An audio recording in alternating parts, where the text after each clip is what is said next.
như thế nào? Vì Đức Chúa Trời chẳng định sẵn cho chúng ta bị cơn thạnh nộ, nhưng cho được sự giải cứu bởi Đức Chúa Giêsu Christ chúng ta, là đấng đã chết vì chúng ta, hầu cho chúng ta được thức. Chúng ta hoặc thức hoặc ngủ đều được đồng sống với Ngài. Vậy thì anh em hãy khuyên bảo nhau, gây dựng cho nhau, và anh em vẫn thường làm.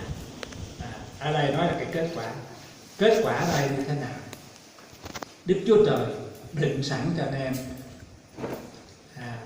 Vì Đức Chúa Trời chẳng định sẵn cho anh em bị cơn thạnh nộ.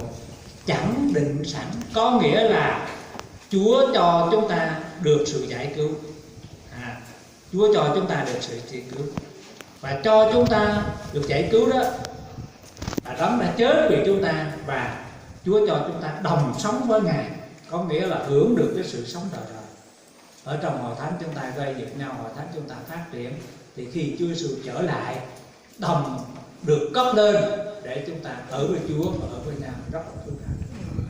Có hai sư ở trong hội thánh hồi trước giải phóng, hai ông này là như nước với lửa, hai ông đều tốt cả, hai ông đều gây dựng hội thánh cả, muốn có những tư tưởng tốt với nhau, làm cho hội thánh được sống, được mạnh, được tốt. Nhưng mà gặp nhau là chọn, gặp nhau là chọn. Bởi vì hai ông này sống như nước đó, nước với lửa. Hãy đun lửa lên là nước sôi, nhưng mà lấy nước cái chế vào lửa thì lửa tắt. Hai ông này không thiệt với nhau. Ông mới nói với nhau này: nếu mà anh mà lên thiên đàng là tôi xuống địa ngục, bởi vì tôi đâu ở được với anh đâu.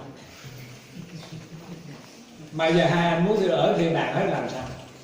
Phải thay đổi.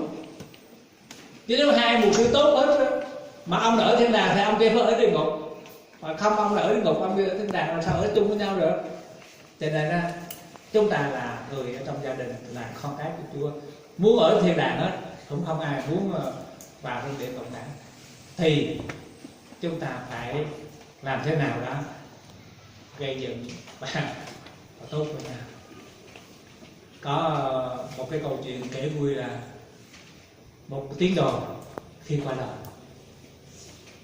đến khi đến thiên đàng rồi á, thì thiên sứ hỏi, đã lên thiên đàng rồi mà thiên sứ hỏi chứ ông biết lý do tại sao ông lên thiên đàng không?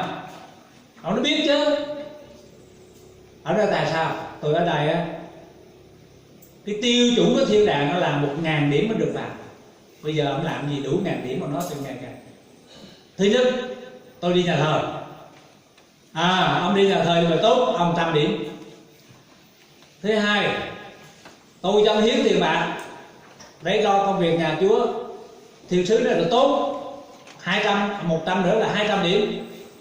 Ông nói là bây giờ còn gì nữa, tôi làm chứng đạo tốt, như vậy là 100 điểm nữa là 300.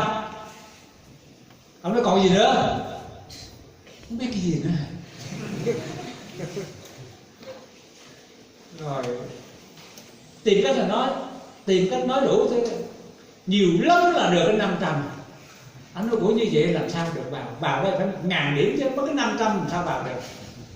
Ông nói thôi, thật ra tôi vào đây được là do Chúa thôi, chứ không phải do tôi, do Chúa thôi.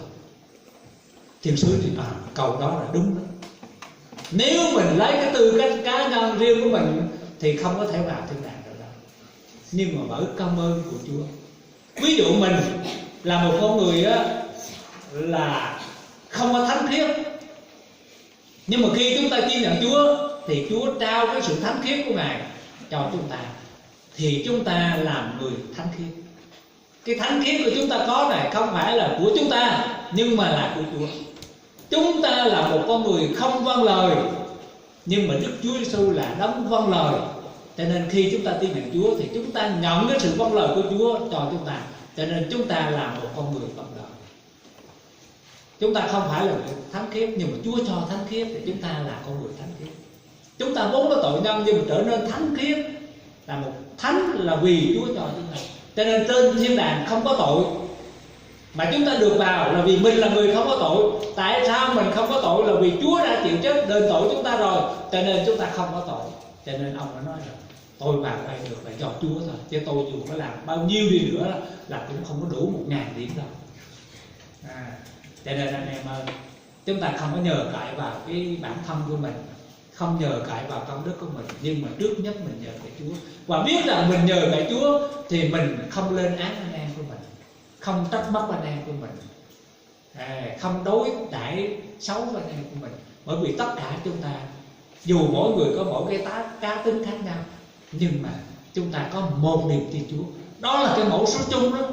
Cái mẫu số chung của một phân số là mình có cái mẫu số chung là cái tử số là khác. Mỗi người có một cái cá tính, nhưng mà chúng ta có một cái niềm tin ở Chúa, cho nên Chúa cho chúng ta vào thiên đàng.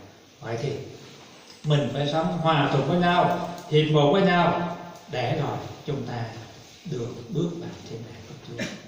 Nhân dịp này, nhân cái đề tài này, tôi cũng muốn nhắc nhở anh em chúng ta hiệp một, coi người khác như tôn trọng của mình, kính nhường nhau, yêu thương nhau, gây dựng lẫn nhau, khuyên bảo nhau, để mà chúng ta sống cuộc đời tốt đẹp, làm vinh hiển danh của Chúa chúng ta. Xin Chúa ban phước hết thảy anh em. Hay cho ban đại diện Tiên Lành tỉnh Lâm Đồng xin kính chúc hết thảy anh em chúng ta một năm mới đầy tình yêu thương, sốt sáng, hiệp một để lo thành được nhà của Chúa. Xin Chúa ban phước cho cá nhân chúng ta sức khỏe, gia đình chúng ta được hạnh phúc, và hội thánh chúng ta số phong hưng. Xin Chúa ban phước. Amen.